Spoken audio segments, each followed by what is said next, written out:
As I mentioned at the beginning of Mass, the fourth Sunday of Easter is called Good Shepherd Sunday.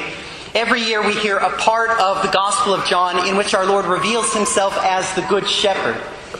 This Sunday is also often called Priesthood Sunday because we are reminded that our Lord chose that he would continue to shepherd his church until the end of time in a particular way in and through the priesthood. And we see this going all the way back to the beginning. You remember after the resurrection, and our Lord is with Peter, and he says, "Peter, do you love me?" And he says, "If so, tend my sheep." "Peter, do you love me? If so, feed my lambs." I invite you into my shepherding, as our Lord does with every priest all down through the ages. And what had happened to Peter? How did Peter's life come to a close? There's the ancient tradition that there was a huge persecution in Rome. And Peter decided he better flee town so that he could come back and continue to watch over God's sheep. So he's on his way out of the city of Rome, and he gets out the outer walls. And as he departs, all of a sudden he sees our Lord walking back into the city, passing right by him. And Peter says, "Lord, where are you going?" And he says, "I'm going back to give my life anew for my people." And in that moment, Peter realized it wasn't saving his life that would be best for the church. It would be losing his life for the sake of the church. Our Lord says a good shepherd lays down his life for his sheep. And any priest, his value in his vocation comes from the degree to which he lays down his life. I immediately thought of Maximilian Kolbe reflecting on this. And everybody knows the story of Maximilian Kolbe in Auschwitz going to the death chamber in place of a married man and a father. But people seldom realize that that's the way he lived out his entire priesthood. And there's a story when he was the superior of the largest monastery, I think in the history of the church, 700 friars. He became very sick. Actually, they thought he was deathly ill. So some of the friars put a note on his door saying, "Leave Father Maximilian alone." Well, he finds the note, and he calls those friars to his room, and he says, "Please take this away." He says, "And I want you to let the brothers know that I am available any hour, day and night, always. I belong to them."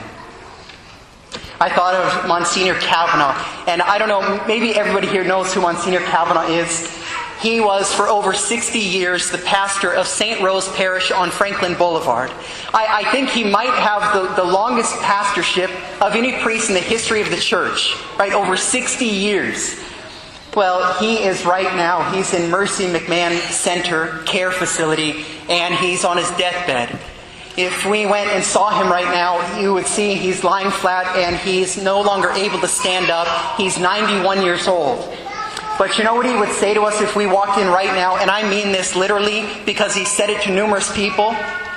"When are they going to let me out of here so I can go serve my flock?" Monsignor Kavanaugh, before I was ordained a deacon, and I was the chaplain at Sutter Hospital downtown. And over the course of a year, I'd go into rooms, and I was dressed as a priest. I was in clerical attire as a deacon. And I would go into rooms, and every once in a while someone would say, "Oh, hey, Father, do you know Father Murphy? Do you know Father Sullivan? Oh, hey, do you know Father John?" Do you know how many times I heard someone say, "Do you know Monsignor Kavanaugh?" Almost every single day. And they would say things that, actually right now, tears come to my eyes. They would say things like, "Father Monsignor Kavanaugh, he got me off the streets, and he saved my life. When I got out of prison, he found a job for me. I would never have had a wife and children without him. When my husband left us, he found a home for me and my kids. We couldn't afford Catholic high school. He not only got our sons into Christian Brothers, he paid for it himself." A good friend of mine, Father Libby, we were classmates in Rome. I saw him a couple of years ago, and it was right around Christmas time. We got together after Christmas.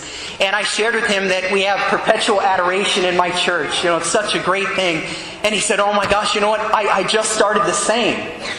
And I looked at him because his parish is less than half the size of ours. He has 400 parishioners. Now, to cover perpetual adoration, that's 168 hours a week.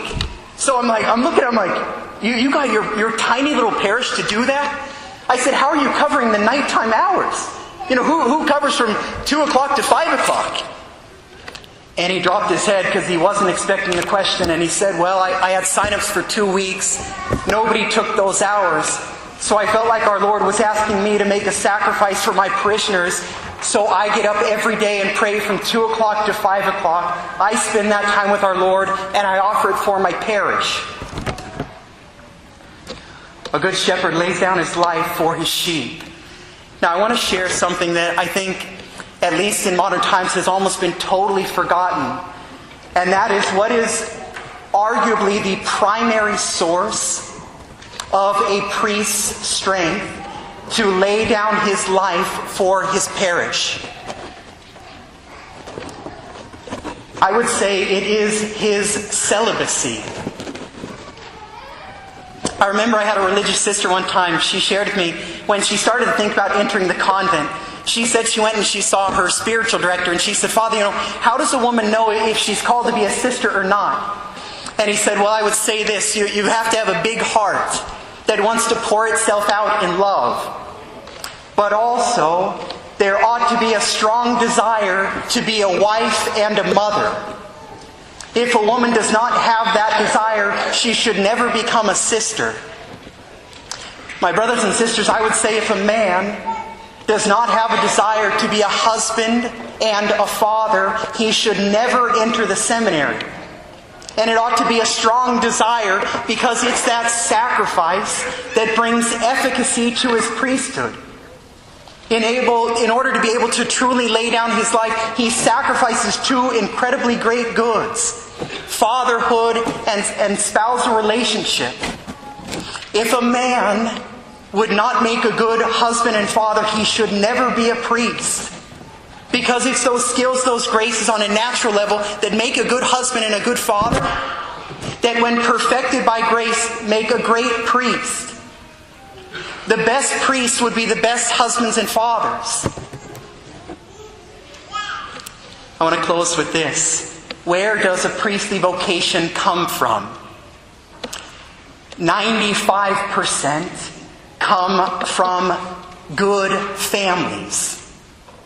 95% come from young men who see in their moms and their dads people who are laying down their lives for the sake of their children.